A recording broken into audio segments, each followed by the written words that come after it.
اللہ تعالی نے سورۃ البقرہ آیت نمبر 132 کے اندر اظہار کیا،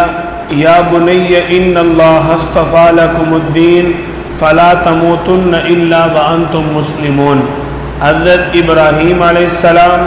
حضرت یعقوب علیہ السلام، یہ دونوں انبیاء کرام اپنی اولاد کو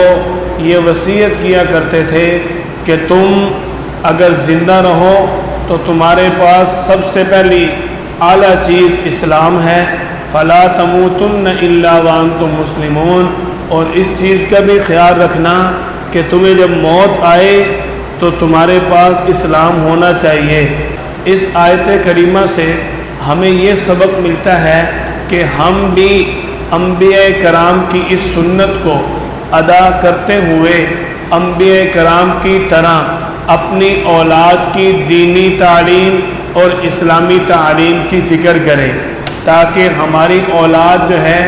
وہ دنیاوی معاملات کے ساتھ ساتھ ایک اچھا مسلمان بھی بنے۔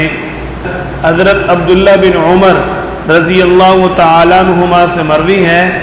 آپ صلی اللہ علیہ وسلم نے فرمایا، جب تمہارا بچہ بولنا شروع کرے اس کو لا الہ الا اللہ پڑھنا سکھا دو، یعنی جب بچہ ابھی آواز نکالنا شروع کرے تو اس کو فوراً لا الہ الا اللہ پڑھنے کی ترغیب دینی چاہیے۔